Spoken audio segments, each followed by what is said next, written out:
There was a time when Doja Cat was unstoppable. She had clawed her way up from the strange depths of internet meme music to sit atop the charts with Grammy wins, viral moments, and a fan base so loyal they didn't just support her, they worshipped her.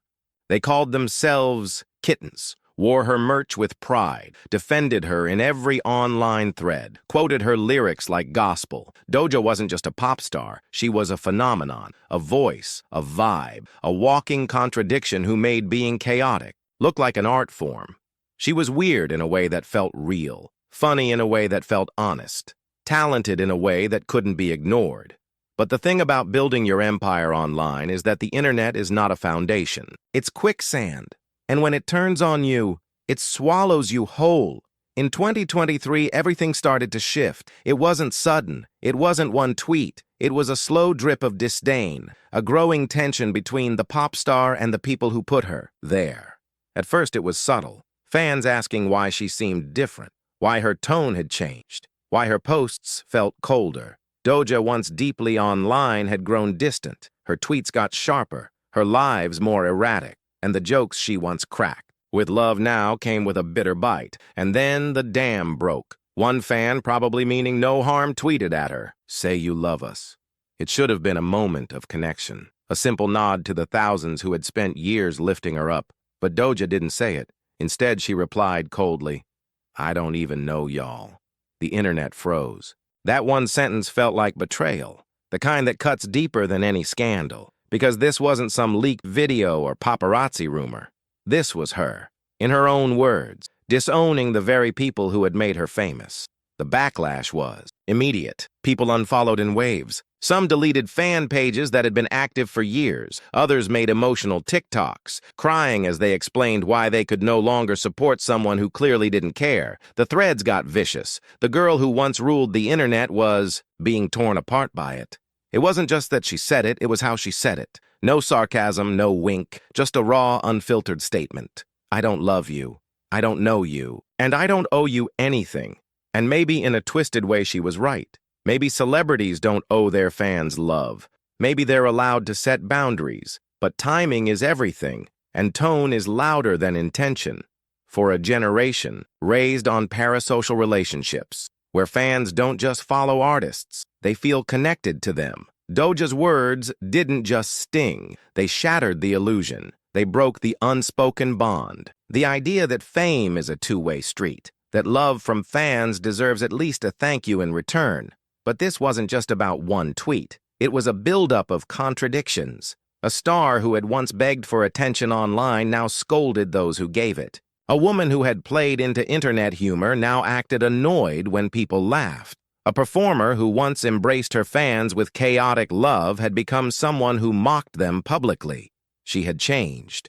Or maybe she was finally showing who she had always been beneath the persona. As the days went on, it got worse. Screenshots surfaced, more replies, more shade. Someone called her out for her past scandals. She fired back. Another fan mourned the old Doja. They got blocked. It was as if she was clearing house, burning the bridge between artist and audience with every keystroke. And whether it was a meltdown, a rebrand, or a cry for help, no one could tell. All anyone knew was that the love had died, not quietly, but loudly, online, in front of the world. Behind the scenes, her team panicked. They knew the numbers. Streaming was dipping. Engagement was down. Press was cautious. But Doja didn't seem to care. Or if she did, she didn't show it. She kept posting, kept mocking, kept pushing fans away like they were stains on her success. And maybe that was the point. Maybe after years of being built up by strangers, she was finally tearing down the false version of herself they thought they owned. But the way she did it,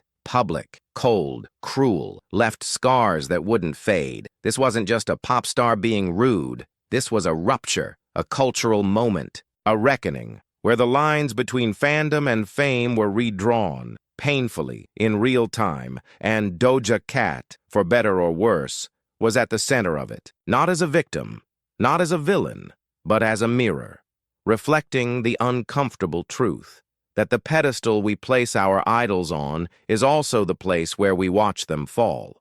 The internet has a short memory, but pain has a way of engraving itself deep. especially when it comes from someone you once believed in. After Doja Cat's comment, "I don't even know y'all," went viral, her fan base began to fracture, and not just in the way stan wars usually do. This time it was personal. There was grief in the posts, grief from people who had once stayed up all night to stream her songs, who had defended her during previous scandals, who had seen her not just as a musician but as a piece of themselves. Now those same people were deleting her songs from playlists. They were unfollowing in silence, not out of rage, but disappointment. She didn't just lose fans. She lost believers. The numbers told the story with brutal clarity. Overnight, she lost over 200,000 followers on Instagram. Fan pages, once obsessive and proud, posted goodbye messages and disappeared. On TikTok, people stitched her tweets with heartbreak, disbelief, anger. And beneath those videos, the comment sections became virtual group therapy sessions, where fans tried to process what had just happened. It was like a breakup, messy, public, confusing, but the heartbreak was one-sided. Doja didn't flinch. She tweeted more. Cryptic things, aggressive things, things that felt like inside jokes no one else was in on. One moment she'd post a selfie with the caption, "This is my cult," and the next she'd be mocking her own fans for calling themselves kittens. "You named yourself," she snapped. "I never said I wanted that." It wasn't just rejection. It was erasure, like she was deleting the very community that helped her become a superstar. And every word she typed became another crack in the pedestal she once stood on. But behind the public display, there was another story playing out, one hidden from the timelines: burnout, creative exhaustion, isolation. Sources close to her began to whisper that she was tired, not just from touring or making music, but from pretending to be bubbly, pretending to be grateful, pretending to be someone the internet could mold into their dream girl. Doja had always been unpredictable, but this version of her, cold, sarcastic, unfiltered, felt like someone who had finally stopped performing.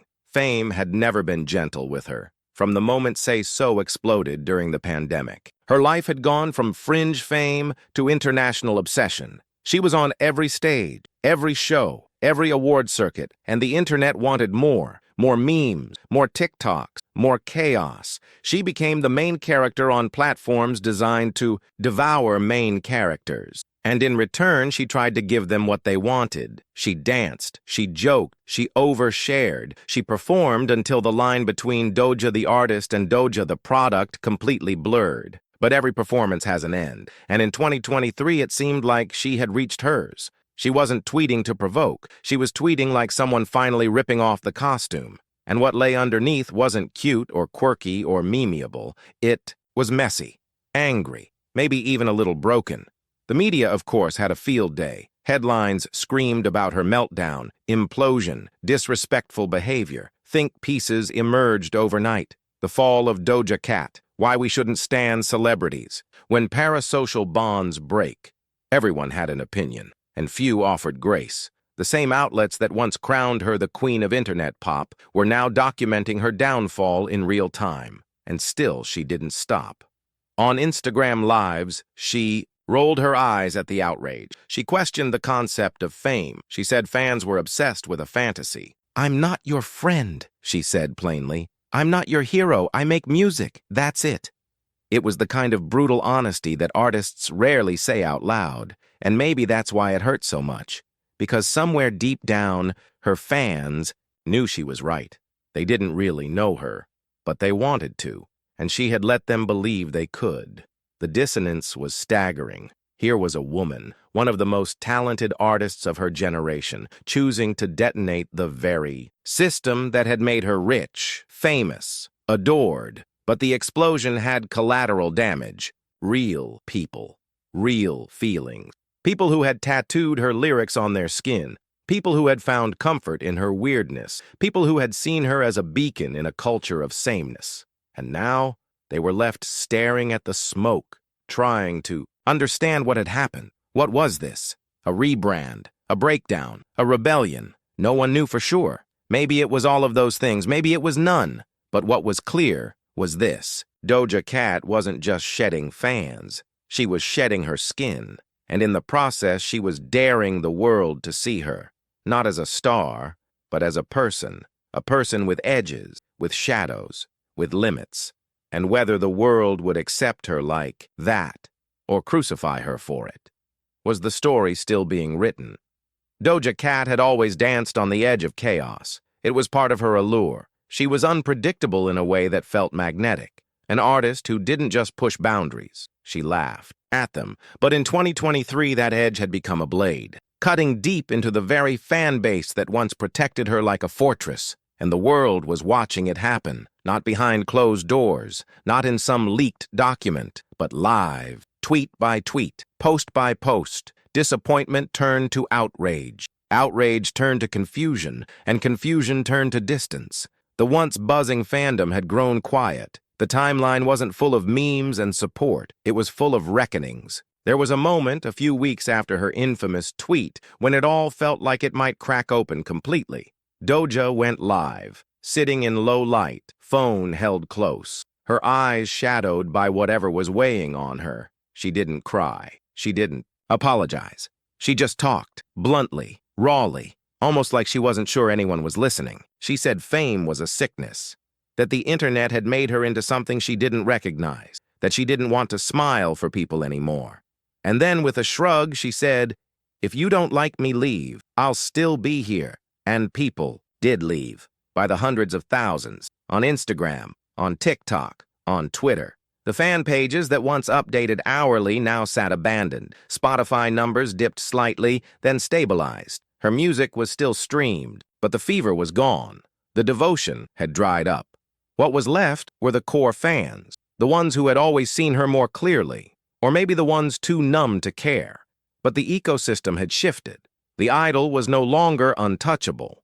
She had descended from the pedestal, not gracefully, but violently, and the ground was still shaking. What hurt most was the silence that followed, not Doja's silence. She was still talking, still tweeting, still being herself in the messiest, most defiant way, but the silence from the people who had once loved her loudly. It was like watching a house party where everyone had left, but the music still played. She was still dancing, still performing, but no one was clapping anymore. No more viral dances, no more global fan challenges, just a woman in a room full of echoes.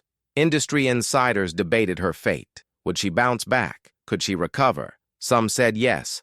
Controversy is fuel in pop. Music, after all. Others said the damage was too deep, that the emotional betrayal was a wound that wouldn't close. And then there were those who didn't see it as a fall at all. They called it evolution, growth. A woman finally rejecting the expectations that had smothered her. She's not a brand, they argued. She's a person. Let her be messy. But that's the paradox of pop stardom. The same fans who say they want realness also want consistency. They want vulnerability, but only the kind that feels palatable, digestible, safe. Doja wasn't offering that anymore. She wasn't crying in a studio thanking fans for their support. She was calling out the parasocial trap. She was mocking the culture that had built her up with filters and fantasy. And that made people uncomfortable. Because what do you do when your favorite artist stops pretending? Her team, clearly torn, tried to strike a balance. They scheduled music drops, pushed promo, rebranded her visuals. Darker, grittier, more stripped back. But Doja didn't seem interested in playing the game. She was distant in interviews, disinterested, on red carpets. And when she did speak, it was often to undermine the very media trying to spin her story. "I don't care what they write," she said in one press snippet. "They never got it right anyway." And maybe that was the point. Maybe Doja had spent so long being misunderstood that she finally stopped trying to explain herself. Or maybe she realized that no matter how hard she tried, the internet would always want something more. More access, more vulnerability, more product. And she had nothing left to give. Still in the midst of the noise, something honest was happening. Stripped of filters and fan service, Doja was becoming something rare. A celebrity refusing to be a fantasy. It wasn't always graceful, it wasn't always kind, but it was real. And in an era where everything is curated, that kind of rawness is almost radical. Fans who stayed began to see the shift as something deeper than rebellion. They saw a woman reclaiming her voice, even if it meant losing everything. And in that, there was a strange kind of power. Not the kind that trends, the kind that survives, Because in the ruins of her fan base, in the quiet after the storm, Doja Cat wasn't smiling for the camera. She wasn't holding up a trophy. She wasn't doing what the industry wanted. She was just existing, flawed, honest, and unfiltered. And somehow that mattered. For most artists, reinvention comes with a plan, new era, new look, new sound, a carefully crafted narrative rolled out through press junkets and filtered Instagram posts. But Doja Cat didn't come with a plan. What 2023 gave the world wasn't reinvention. It was raw exposure. No filters, no warning, no neat captions to explain the mess. She wasn't unveiling a new version of herself. She was ripping the old one apart, piece by piece, in full view of a fan base that was still clinging to the one they thought they knew. And beneath the layers of headlines and hate comments was a deeper truth. This was a woman breaking free, not gracefully, not even gently, but violently, loudly, unapologetically. And yes, it was ugly watching someone self-destruct, always is. But what if it wasn't destruction? What if it was shedding? What if the Doja Cat we thought we lost was never real? To begin with, behind the snarky tweets and disowning of fans was someone grappling with identity. Not just fame, not just artistry, but self. She had been known as the funny one, the chaotic one, the meme queen who didn't take herself too seriously, but in the chaos of adoration, something real had been buried her discomfort. With being everyone's digital best friend, her exhaustion with always being on, her frustration with fans who felt entitled to her personality, her time, her soul. Every artist says they want privacy. Doja demanded it with fire. And that demand was met with resistance. Fans called her ungrateful, critics labeled her self-sabotaging. But few asked the harder question. What does it cost someone to constantly perform happiness in an industry built on emotional labor where your smile is currency, your accessibility is expected, and your breakdown is entertainment? Doja had given everything to the screen, the jokes, the songs, the late-night live streams where she sang off-key and showed her messy room. The rawness that once made her beloved had become a weapon against her. The internet didn't just want her. They wanted her to perform who they believed she was, and in 2023, she broke that illusion on purpose, with a wrecking ball of indifference. There's a clip from a live show during this period where she stands under harsh red lights surrounded by smoke, the crowd roaring and her face unreadable. She doesn't dance, she barely speaks. She sings like someone doing a job, not chasing a dream. And when it ends, she walks off with no fanfare, no bows, no thank yous. Just silence, cold, controlled human. The reviews were harsh, disconnected, rude, unprofessional. But there was something haunting in that performance, something realer than any polished pop moment. It was the sound of a person refusing to fake it, and that in itself was radical. Meanwhile, her music was shifting.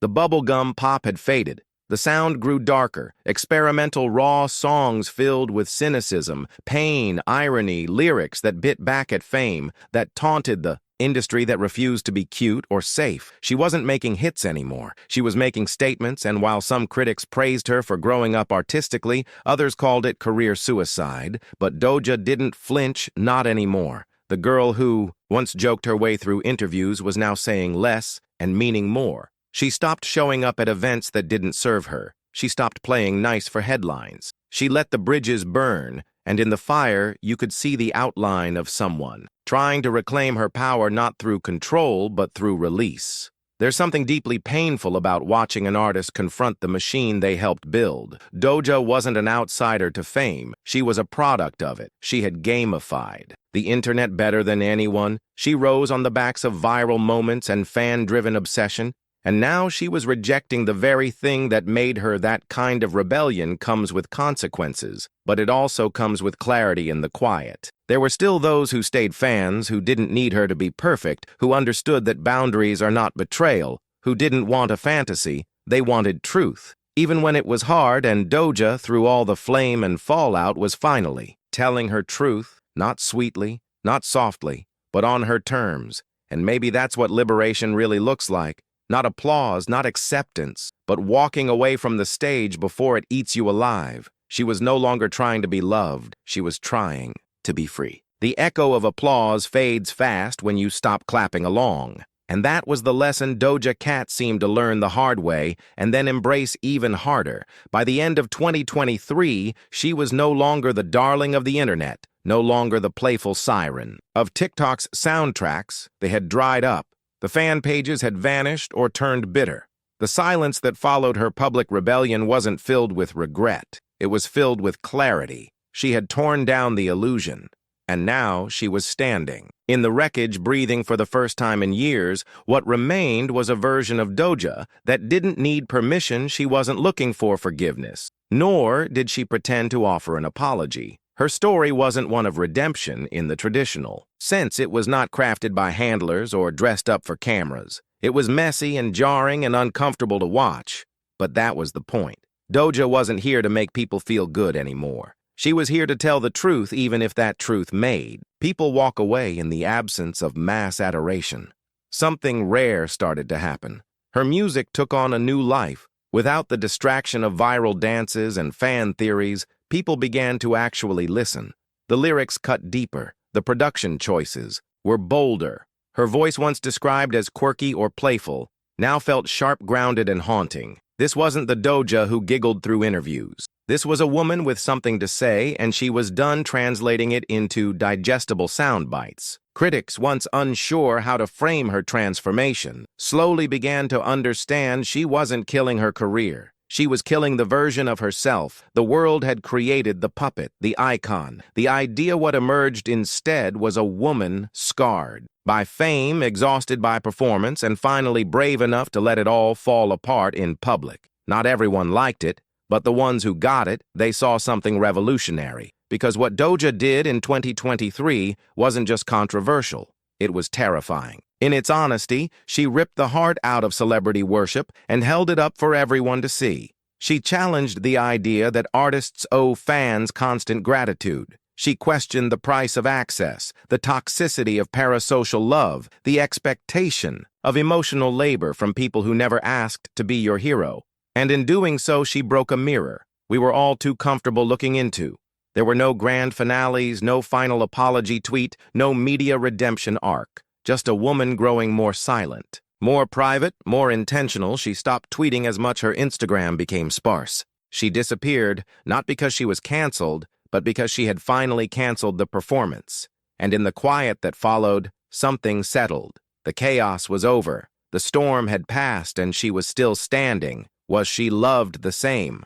No, but she was respected in a new way, not by everyone, but by those who understood what it means to survive the industry and still be able to look in the mirror and recognize yourself. The price she paid was high. She lost fans' endorsements and maybe a part of her old self, but she gained something else. Agency boundaries, truth, and in an industry that often demands artists lose themselves in order to be adored, that kind of self-possession is nothing short of radical for the world. Doja Cat's 2023 will always be remembered as the year she blew up her fan base, but for her, maybe it was the year she got free, the year she stopped chasing love from strangers, the year she chose discomfort over dishonesty, the year she found herself, not in the spotlight but in the shadows it left behind. And maybe that's where real freedom lives. Not in fame, not in applause, but in walking away from both with your head held high and your truth finally intact.